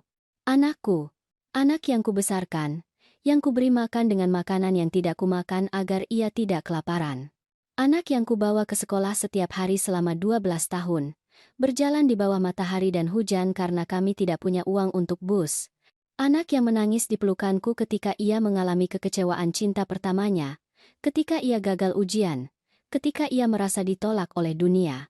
Anak itu telah berubah menjadi orang asing yang kejam yang menggunakanku sebagai alat sekali pakai. Menurutmu apakah ia akan kembali? Pertanyaan itu keluar sebelum aku sempat menghentikannya. Ramon tidak segera menjawab. Ia terus mengemudi. Tangannya mantap di setir. Tatapannya terpaku di jalan. Jujur, aku tidak tahu. Ketamakan melakukan hal-hal aneh pada orang. Ia mungkin menerima bahwa ia kalah dan menghilang. Atau ia mungkin mencoba sesuatu yang putus asa. Ia menatapku sekilas. Itu sebabnya aku ingin kamu punya ini. Ia mengeluarkan sesuatu dari kompartemen di antara kursi dan menyerahkannya padaku. Itu adalah kartu dengan nomor teleponnya yang ditulis tangan. Jika Budi mencoba menghubungimu, jika ia mengancammu, jika kamu merasa dalam bahaya, kamu segera meneleponku. Tidak peduli jam berapa, tidak peduli hari apa, kamu telepon aku dan aku akan datang. Kesungguhan dalam suaranya tidak meninggalkan ruang untuk keraguan. Pria ini, yang baru ku kenal beberapa jam, bersedia melindungiku. Sementara anakku, yang berbagi hidupku selama 38 tahun, telah merencanakan kehancuranku. Aku menyimpan kartu itu di tasku bersama dengan dokumen gudang. Ramon, ada sesuatu yang tidak ku mengerti. Ia menatapku sebentar sebelum kembali fokus ke jalan. Mengapa ayah kita menulis surat wasiat dengan cara itu, dengan klausul tentang ahli waris yang mencoba menipu yang lain? Jika ia menghabiskan seluruh hidupnya berbohong dan memanipulasi, mengapa ia menempatkan aturan moral dalam surat wasiatnya? Ramon menghela napas perlahan. Aku sudah banyak memikirkannya. Aku pikir pada akhirnya, ketika ia tahu ia sedang sekarat, ia memiliki momen kejernihan, atau talaknya kepengecutan. Ia tidak punya keberanian untuk mengatakan kebenaran saat hidup, tetapi ia ingin memastikan bahwa setelah kematiannya, tidak ada anaknya yang saling menghancurkan demi uang kotornya. Itu adalah caranya yang bengkok untuk melindungi kita. Satu manipulasi terakhir, kataku pahit. Bahkan dari kuburan, ia terus mengontrol. Ramon mengangguk. Tapi kali ini, manipulasinya melindungi kita. Tanpa klausul itu, anakmu akan menang. Ia akan menghancurkanmu secara hukum dan mengambil semuanya. Ayah kita, untuk pertama kalinya dalam hidupnya yang egois, melakukan sesuatu yang menguntungkan kita, meskipun itu hanya kecelakaan. Kami tiba di gedungku 20 menit kemudian. Itu adalah blok beton abu-abu 5 lantai, dengan balkon kecil penuh jemuran dan pot bunga dengan tanaman setengah mati. Itu tidak cantik, tetapi itu rumah. Ramon mematikan mesin dan berbalik ke arahku. Kamu akan baik-baik saja malam ini? Pertanyaan itu syarat dengan kekhawatiran yang tulus. Aku mengangguk, meskipun aku tidak yakin apakah itu benar. Aku akan baik-baik saja. Aku punya banyak hal untuk dipikirkan, tetapi aku akan baik-baik saja. Aku turun dari truk dan mengembalikan jaketnya. Ia mengambilnya, tetapi tidak bergerak. Siti, besok pukul 10 pagi aku punya janji dengan pengacaraku. Bisakah kamu datang? Aku ingin kamu hadir ketika kita mulai proses surat wasiat. Aku ragu sejenak. Besok aku harus bekerja. 3 rumah untuk dibersihkan. Tapi ini lebih penting. Ini adalah masa depan. Aku akan berada di sana. Beri aku alamatnya. Ramon mengeluarkan ponselnya dan mengirimiku lokasi melalui pesan. Kemudian ia turun dari truk dan berjalan mengelilingi kendaraan ke tempat aku berdiri. Ia memberiku pelukan singkat tapi erat. Kamu akan melewatinya. Semua ini, rasa sakit, pengkhianatan, kebingungan. Kamu akan melewatinya karena kamu lebih kuat dari yang kamu kira. Ia menjauh dan menatap mataku. Dan kamu tidak sendirian. Tidak lagi. Kamu punya aku sekarang. Aku menaiki tangga ke apartemenku di lantai 3. Setiap langkah adalah usaha setelah hari terpanjang dalam hidupku. Aku membuka pintu dan masuk ke ruang kecilku yang terdiri dari 2 kamar. Semuanya persis seperti yang kutinggalkan Jumat pagi, sebelum Budi menjemputku untuk membawaku ke hotel. Cangkir kopi yang belum dicuci di wastafel. Koran terbuka di meja, tempat tidurku yang belum dirapikan. Seolah waktu telah membeku. Tapi aku bukan orang yang sama yang meninggalkan apartemen itu 3 hari lalu. Siti yang itu naif. Masih percaya pada anaknya. Masih hidup dalam ilusi keluarga yang penuh kasih. Siti yang ini tahu kebenarannya. Tentang ayahnya, tentang anaknya, tentang kerapuhan ikatan darah, ketika uang dan ketamakan menghalangi. Tapi ia juga tahu sesuatu yang baru, bahwa keluarga tidak selalu datang dari tempat yang kamu harapkan. Kadang-kadang datang dalam bentuk saudara laki-laki yang tidak pernah kamu kenal, menunggu di gudang yang ditinggalkan untuk memastikan kamu baik-baik saja. Aku menjatuhkan diri di sofa tanpa melepas sepatu. Kelelahan total, fisik dan emosional. Aku memejamkan mata dan untuk sesaat hanya ada keheningan apartemenku dan detak jantungku yang lambat. Besok proses hukum akan dimulai. Besok aku akan menghadapi konsekuensi dari semua yang telah kutemukan. Tapi malam ini, aku hanya perlu bernapas. Ponselku bergetar di tasku. Aku mengeluarkannya, mengharapkan pesan dari Ramon. Tapi itu bukan dia. Itu Budi. Pesan itu bersinar di layar ponselku seperti luka terbuka. Mama, kita perlu bicara. Tolong beri aku kesempatan untuk menjelaskan. Bukan seperti yang Mama pikirkan. Aku mencintaimu.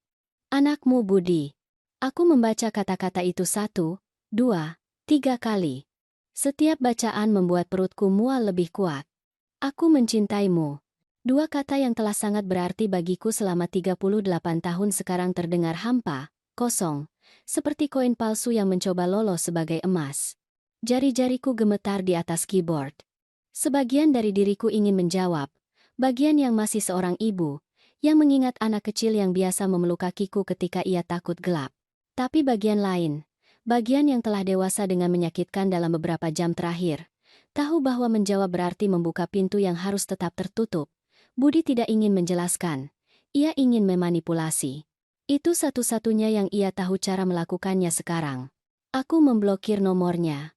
Tindakan itu sederhana, hanya 3 sentuhan di layar, tetapi rasanya seperti memotong tali pusar yang telah terhubung selama hampir 4 dekade. Aku menangis saat melakukannya. Air mata sunyi yang mengalir di pipiku dan jatuh di layar ponsel, mendistorsi huruf-huruf. Aku menangisi kematian sesuatu yang mungkin tidak pernah ada. Anak yang kucintai adalah ilusi. Pria yang sebenarnya adalah orang asing yang kejam. Aku bangkit dari sofa dan berjalan ke jendela. Dari lantai 3 aku bisa melihat jalan, setengah diterangi oleh lampu jalan yang perlu diperbaiki. Seekor anjing liar mengais-ngais sampah. Sepasang kekasih berjalan bergandengan tangan. Hidup terus berjalan, tidak peduli dengan rasa sakitku. Aku bertanya-tanya berapa banyak orang di gedung-gedung abu-abu itu yang menjalani tragedi sunyi mereka sendiri. Berapa banyak ibu yang dikhianati oleh anak mereka. Berapa banyak rahasia keluarga yang tersembunyi di balik jendela-jendela yang diterangi itu?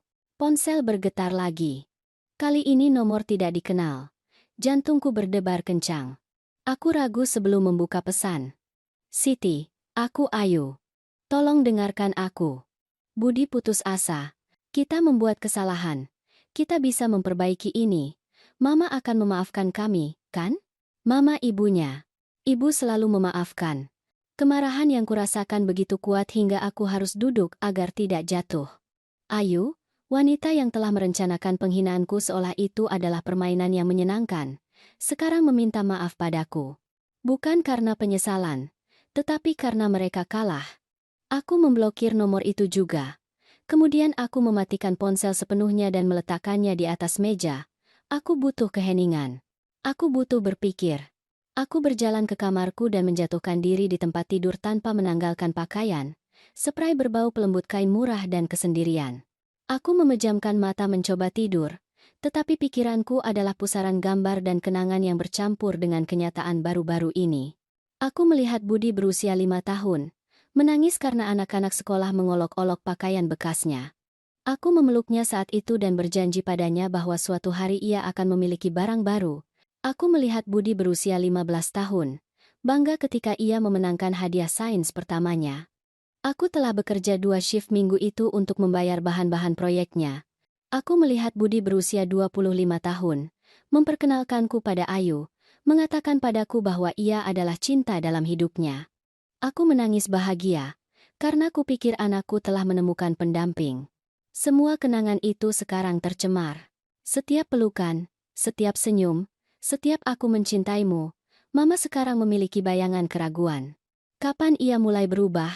Kapan ia berhenti melihatku sebagai ibunya dan mulai melihatku sebagai penghalang? Apakah itu ketika ia menemukan properti ayahku? Atau apakah selalu ada sesuatu yang gelap dalam dirinya yang tidak ingin kulihat? Pertanyaan-pertanyaan itu menyiksaku tanpa menawarkan jawaban. Akhirnya, sekitar pukul 3 pagi, kelelahan menang dan aku tertidur. Aku bermimpi tentang ayahku. Kami berada di rumah yang tidak kukenal, besar dan kosong. Ia berjalan di depanku, selalu di luar jangkauan, tidak peduli seberapa cepat aku berlari. Setiap kamar yang kubuka penuh dengan foto-foto orang yang tidak kukenal. Keluarga utuh tersenyum ke kamera. Dan di setiap foto, ayahku ada di sana, dengan lengan melingkari wanita yang berbeda, anak-anak yang berbeda. Semua kehidupan rahasianya tergantung di dinding seperti piala. Aku terbangun terkejut pukul 6 pagi, dengan jantung berdebar kencang dan spray basah oleh keringat. Cahaya abu-abu fajar menyaring melalui jendela. Aku bangkit dengan tubuh sakit, seolah aku telah bertarung dalam pertempuran fisik selama malam itu. Aku pergi ke kamar mandi dan mencuci wajahku dengan air es. Mencoba bangun, kembali ke kenyataan. Wanita yang menatapku dari cermin tampak 10 tahun lebih tua. Kantung mata dalam, bibir pecah-pecah, kerutan lebih jelas. Rasa sakit membuatku menua. Aku membuat kopi saat matahari selesai terbit. Aku duduk di meja dapur, membungkus tangan di sekitar cangkir panas, membiarkan uap menghangatkan wajahku. Hari ini aku harus pergi ke pengacara bersama Ramon. Hari ini proses membongkar warisan ayahku secara resmi dimulai. Hari ini aku harus kuat. Tetapi saat ini, dalam keheningan dapurku, aku membiarkan diriku menjadi rapuh. Aku membiarkan diriku merasakan seluruh beban pengkhianatan. Pukul 8 aku menyalakan ponsel. Ada 15 pesan dari Budi dari nomor yang berbeda. Aku tidak membukanya. Aku menghapus semuanya tanpa membaca. Ada 5 panggilan tak terjawab dari Ayu. Aku mengabaikannya juga. Dan ada 1 pesan dari Ramon. Dikirim pukul 7 pagi. Selamat pagi Siti. Semoga kamu bisa beristirahat sebentar. Aku menunggumu pukul 10. Kita akan mulai memperbaiki ini bersama-sama. Saudaramu, Ramon. Saudaramu. 2 kata itu memberiku kehangatan yang aneh. Aku tidak pernah punya saudara. Aku selalu menjadi anak tunggal. Tetapi sekarang aku punya Ramon. Seorang pria yang melindungiku ketika ia bisa saja mengabaikanku. Yang menawariku aliansi ketika ia bisa saja melihatku sebagai pesaing. Yang memanggilku saudara setelah baru mengenalku sehari. Keluarga tidak selalu datang dari tempat yang diharapkan. Kadang-kadang datang dari bayang-bayang gudang yang ditinggalkan. Aku mandi, mengenakan pakaianku yang paling rapi, gaun abu-abu gelap yang kupakai untuk acara-acara khusus, dan menyisir rambutku dengan hati-hati. Aku perlu terlihat bermartabat. Aku perlu merasa terkendali, meskipun di dalam aku adalah kekacauan. Pukul 9:30 aku naik bus menuju pusat kota, tempat kantor pengacara berada. Perjalanan itu panjang, lalu lintas pagi yang padat dan bising, tetapi aku menggunakan waktu itu untuk mempersiapkan diri secara mental. Ramon sudah menunggu di luar gedung ketika aku tiba. Ia mengenakan celana hitam dan kemeja putih, baru disetrika, mungkin dibeli khusus untuk kesempatan ini. Ia terlihat gugup, tetapi ditentukan. Ia tersenyum ketika melihatku mendekat. Aku pikir mungkin kamu akan berubah pikiran. Aku menggelengkan kepala. Tidak. Aku harus melakukan ini. Untukku. Untuk ibuku. Untuk semua kebenaran yang tidak pernah terucapkan. Ia mengangguk dan menawariku lengannya. Aku mengambilnya dan kami masuk ke gedung bersama. Kantor pengacara berada di lantai 5. Dinding berwarna beige, ijazah berbingkai. Rak buku penuh dengan kode hukum. Pengacara itu adalah seorang pria berusia sekitar 50 tahun, dengan kacamata tebal dan ekspresi serius. Namanya Javier. Ia menyambut kami dengan jabat tangan formal dan mengundang kami untuk duduk di kursi kulit di depan meja kerjanya yang terbuat dari kayu gelap. Bapak Ramon menjelaskan situasi dasarnya melalui telepon. Mulai Javier, membuka folder tebal. Tapi saya butuh kalian menceritakan semuanya dari awal. Setiap detail penting. Selama 1 jam berikutnya, Ramon dan aku menceritakan semuanya. Keluarga rahasia ayah kami. Surat wasiat dengan klausul khusus. Rencana Budi untuk menghancurkanku dan mengambil warisan. Bukti yang telah dikumpulkan Ramon. Dokumen-dokumen gudang. Semuanya. Javier membuat catatan dengan cermat, mengajukan pertanyaan spesifik, meminta klarifikasi. Wajahnya tetap netral, profesional, tetapi aku bisa melihat bagaimana alisnya terangkat sesekali pada detail yang paling mengejutkan. Ini rumit tetapi bisa diatasi, kata Javier akhirnya, menutup buku catatannya. Klausul surat wasiat jelas. Jika kita bisa membuktikan bahwa Budi, Mauricio, mencoba merampas Siti, Sonia, melalui penipuan. Ia secara otomatis kehilangan hak apapun atas warisan. Bukti yang dikumpulkan Ramon kuat. Email, pesan teks, transfer bank. Itu akan cukup. Ia menatapku langsung. Tapi saya perlu menanyakan sesuatu, Nyonya Siti Sonia. Apakah Anda siap untuk ini? Melanjutkan secara hukum berarti anak Anda akan menghadapi konsekuensi. Mungkin tuntutan pidana. Apakah Anda siap untuk itu? Pertanyaan itu menghantamku seperti tinju. Apakah aku siap melihat anakku menghadapi tuntutan pidana? Ibu dalam diriku berteriak tidak. Agar kami menemukan cara lain. Agar aku memaafkannya. Tetapi wanita yang telah dipermalukan, dikhianati, dan dimanfaatkan tahu bahwa tidak ada pilihan lain. Aku siap, kataku, dan suaraku terdengar lebih tegas dari yang kuduga. Anakku membuat keputusannya. Sekarang ia harus menghadapi konsekuensinya, Javier mengangguk dengan persetujuan. Javier mulai menjelaskan proses hukum kepada kami. Pertama, ia akan menyerahkan bukti kepada notaris yang bertanggung jawab atas surat wasiat. Kemudian sidang formal akan diadakan di mana semua ahli waris akan dipanggil. Budi akan memiliki kesempatan untuk membela diri, tetapi dengan banyaknya bukti yang telah dikumpulkan Ramon, pilihannya terbatas. Seluruh proses akan memakan waktu antara 4 hingga 6 minggu, kata Javier, mengatur dokumen di mejanya. Tapi saya bisa memberitahu Anda bahwa hasilnya hampir pasti. Budi Mauricio akan kehilangan haknya. Warisan akan dibagi di antara kalian berdua.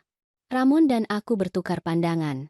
Kami ingin melakukan sesuatu yang spesifik dengan uang itu, kataku. Kami tidak ingin mengambil semuanya. Kami ingin membuat dana untuk membantu ibu tunggal yang bekerja membersihkan rumah, memberi mereka beasiswa untuk anak-anak mereka, dukungan ekonomi, kesempatan. Javier melepas kacamatanya dan menatap kami dengan ekspresi yang tidak pernah ia tunjukkan sebelumnya. Rasa hormat, bahkan kekaguman. Itu luar biasa. Saya bisa membantu Anda mendirikan yayasan hukum, memastikan uang itu digunakan dengan benar, bahwa uang itu sampai kepada mereka yang benar-benar membutuhkannya. Kami menghabiskan 1 jam lagi mendiskusikan rinciannya. Apa nama yayasan itu? Bagaimana kami akan memilih penerima manfaat? Berapa persentase uang yang akan dialokasikan untuk beasiswa pendidikan dan berapa persentase untuk dukungan ekonomi langsung? Ramon menyarankan untuk menamai Yayasan Rina dan Victoria Elena, dan Victoria Foundation, untuk menghormati ibu kami. Aku mengangguk dengan air mata di mata. Itu sempurna. Ibu kami, yang meninggal hancur dan terlupakan, sekarang akan memiliki warisan yang akan membantu wanita lain untuk tidak mengalami nasib yang sama. Ketika kami keluar dari kantor pengacara sudah hampir pukul 2 siang. Matahari bersinar terang dan kota ramai dengan kehidupan. Ramon mengundangku untuk makan. Kami menemukan restoran keluarga kecil 2 blok jauhnya, dengan meja plastik dan menu yang ditulis tangan di papan tulis. Kami memesan pozol dan minuman ringan. Kami makan dalam diam selama beberapa menit, masing-masing tenggelam dalam pikiran kami sendiri. Menurutmu apakah ibu kita akan bangga?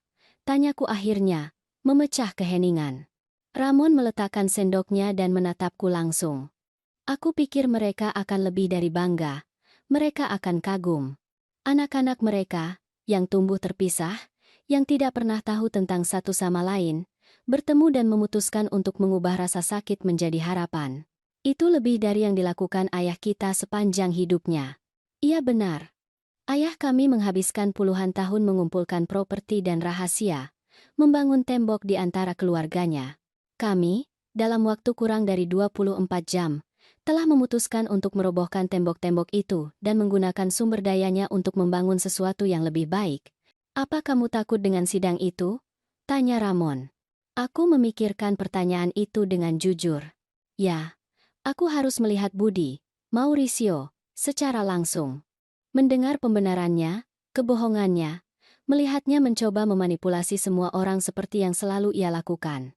Tetapi aku juga tahu aku harus melakukannya. Tidak untuk balas dendam, tetapi untuk keadilan, untuk menutup bab ini dan bisa melanjutkan hidup. Ramon mengangguk perlahan. Aku akan berada di sana, di sisimu, selama seluruh sidang. Kamu tidak akan menghadapinya sendirian. Kami selesai makan dan berjalan di sekitar pusat kota tanpa tujuan tertentu. Kami melewati toko-toko, taman, pedagang kaki lima. Orang-orang mengelilingi kami. Setiap orang menjalani kisah rumit mereka sendiri. Kamu tahu apa yang paling aneh dari semua ini? Kataku saat kami duduk di bangku di bawah naungan pohon besar. Bahwa jika Budi, Mauricio, tidak begitu serakah, jika ia tidak mengkhianatiku dengan cara yang begitu kejam, aku tidak akan pernah tahu kebenarannya. Aku tidak akan pernah pergi ke gudang itu. Aku tidak akan pernah bertemu denganmu. Ramon seolah tertawa pahit, ironis. Pengkhianatannya menyatukan kita. Rencananya untuk menghancurkanmu berakhir dengan menciptakan sesuatu yang tidak pernah ia harapkan. Keluarga sejati. Kami duduk di sana selama hampir 1 jam, hanya berbicara. Berbagi kenangan masa kecil kami yang terpisah, tetapi anehnya serupa, perjuangan ibu kami. Pengorbanan, momen-momen kelaparan dan kedinginan, kemenangan kecil yang kami rayakan seolah itu besar. Kami menemukan bahwa kami memiliki lebih banyak kesamaan daripada sekadar darah. Minggu-minggu berikutnya adalah badai proses hukum, pertemuan dengan Javier, dan persiapan untuk sidang. Budi mencoba menghubungiku berkali-kali. Pesan dari nomor baru, surat yang ditinggalkan di pintuku.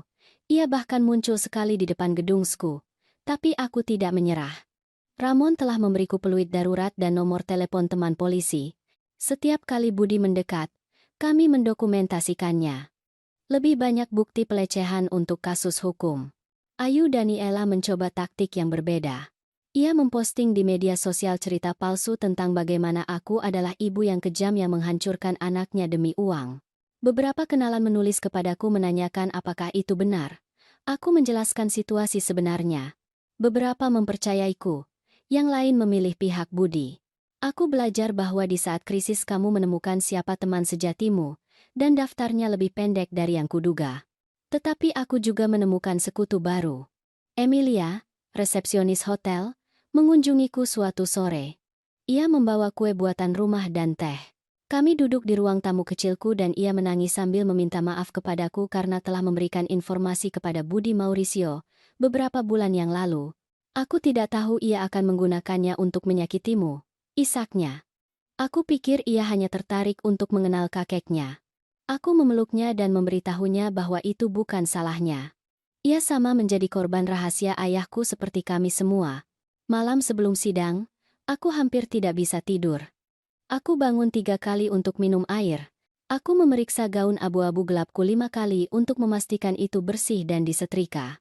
Aku berlatih secara mental apa yang akan kukatakan jika aku diminta berbicara. Pukul 4 pagi aku akhirnya menyerah dan membuat kopi. Aku duduk di dekat jendela melihat kota bangun perlahan. Langit berubah dari hitam menjadi abu-abu menjadi jingga. Ramon datang pukul 8 untuk menemaniku. Ia mengenakan jas gelap yang tampak baru, mungkin dibeli khusus untuk kesempatan ini. Siap? Tanyanya. Aku menarik napas dalam-dalam. Sesiap yang ku bisa. Sidang diadakan di gedung notaris, sebuah bangunan tua tapi elegan di pusat sejarah. Kami masuk ke ruang besar dengan dinding kayu gelap, kursi berlapis, dan meja panjang tempat notaris dan pengacara akan duduk. Budi sudah ada di sana. Ia tampak kuyu, dengan kantung mata dalam dan jas yang kusut.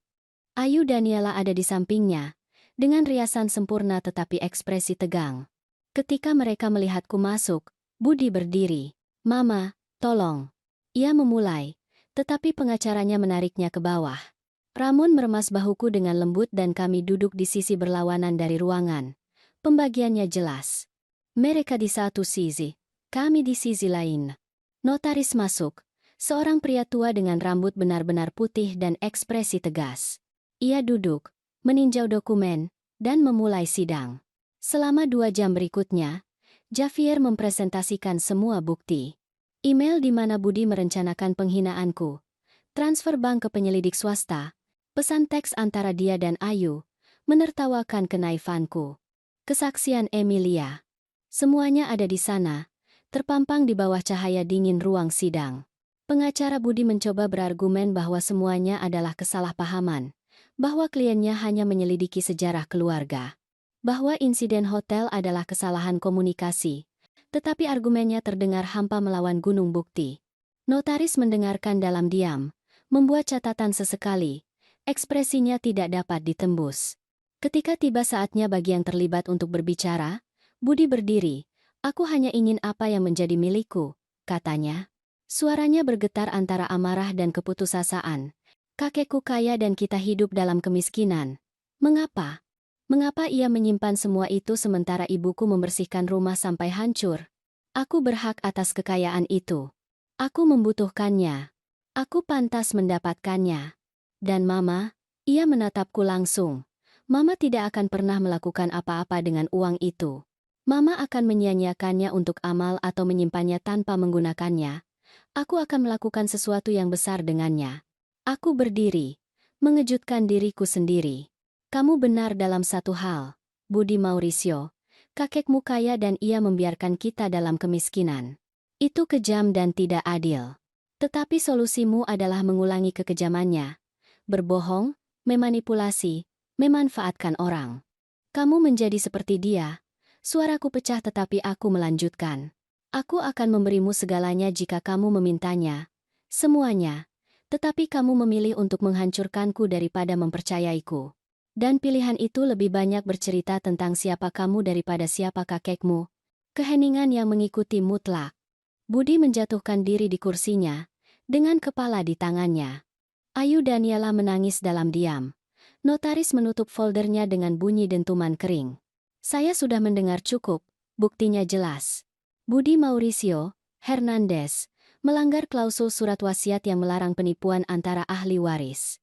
Oleh karena itu, ia kehilangan semua haknya atas warisan Marcus Dimas Marcos Ruiz. Seluruh kekayaan akan dibagi di antara ahli waris sah yang tersisa, Siti Sonia Ruiz, dan Ramon Ruiz. Sidang ini ditutup. Ia memukul meja dengan palu kayunya. Kami keluar dari kantor notaris di bawah sinar matahari yang cerah yang tampak tidak pada tempatnya ceria. Ramon memelukku erat di trotoar. Kamu berhasil. Kamu menghadapinya dan menang. Tapi aku tidak merasa menang. Aku merasa kosong. Sedih. Aku telah memenangkan pertempuran hukum. Tetapi aku telah kehilangan anakku. Kita akan mengubah rasa sakit itu menjadi sesuatu yang indah, kata Ramon, seolah ia bisa membaca pikiranku. Kita akan membantu begitu banyak keluarga sehingga anakmu tidak akan pernah bisa menghapus kebaikan yang akan kita lakukan. 6 bulan kemudian, Yayasan Rina dan Victoria, Elena Y. Victoria Foundation, resmi dibuka. Kami telah menjual 5 properti itu dengan total $820.000. Kami memberikan $50.000 kepada Emilia, yang menangis selama 1 jam ketika kami menyerahkan cek itu. Sisanya kami bagi. Sebagian untuk kami, untuk mengamankan masa depan kami, dan sebagian besar untuk yayasan. Pada tahun pertama, kami memberikan 30 beasiswa penuh kepada anak-anak pekerja rumah tangga. Kami membantu 50 ibu dengan pembayaran sewa darurat. Kami mendanai 3 bisnis kecil untuk wanita yang ingin berhenti membersihkan rumah orang lain. Aku tidak pernah berbicara dengan Budi lagi. Aku dengar dari orang lain bahwa ia dan Ayu bercerai 6 bulan setelah sidang. Bahwa ia pindah ke kota lain, bahwa ia bekerja di sesuatu yang tidak menghasilkan banyak uang. Sebagian dari diriku masih sakit ketika aku memikirkannya. Ia adalah anakku, cinta itu tidak sepenuhnya terhapus. Tetapi aku belajar bahwa mencintai seseorang tidak berarti membiarkan mereka menghancurkanmu. Kadang-kadang, cinta yang paling sulit adalah yang dilakukan dari kejauhan. Ramon menjadi keluarga sejatiku. Kami makan malam bersama setiap hari Minggu. Kami merayakan ulang tahun. Kami menangis pada peringatan kematian ibu kami. Dan kami bekerja bersama di yayasan, mewawancarai keluarga, memberikan beasiswa, melihat bagaimana uang kotor ayah kami akhirnya melakukan sesuatu yang baik di dunia. Un día, mientras revisábamos solicitudes en mi pequeño departamento, Ramón me dijo algo que nunca olvidaré. Allá kita menggahari kita bagaimana tidak hidup. Ia menunjukkan kepada kita jalan yang salah dengan begitu jelas sehingga kita tidak punya pilihan selain memilih yang sebaliknya. Dalam arti yang bengkok itu, ia memberi kita hadiah. Ia memberi kita kepastian tentang jenis orang seperti apa yang tidak ingin kita jadikan diri kita. Ia benar. Aku tidak ingin menjadi seperti ayahku, menyimpan rahasia dan membangun kerajaan di atas kebohongan. Aku tidak ingin menjadi seperti anakku, menghancurkan orang lain karena ketamakan. Aku ingin menjadi seperti ibuku, seperti Ibu Ramon. Wanita yang bekerja sampai patah untuk memberikan sesuatu yang lebih baik kepada anak-anak mereka. Hari ini, 3 tahun setelah sore itu di hotel di mana duniaku runtuh, aku melihat ke belakang dan melihat jalannya dengan jelas. Rasa sakit itu nyata. Pengkhianatan itu menghancurkan. Tetapi dari abu itu tumbuh sesuatu yang tidak terduga. Persaudaraan dengan pria yang seharusnya asing, tetapi menjadi jangkarku. Yayasan yang menyandang nama 2 wanita yang terlupakan dan sekarang membantu ratusan orang. Dan versi diriku yang lebih kuat, lebih bijaksana, dan akhirnya bebas dari kebohongan yang mendefinisikan keluargaku selama beberapa generasi. Anakku meninggalkanku tanpa uang di hotel mewah, tetapi seorang resepsionis tua memberiku amplop yang mengubah hidupku. Di dalamnya bukan hanya kunci ke gudang, ada kunci kebenaran. Dan meskipun kebenaran itu menghancurkanku, itu juga membebaskanku.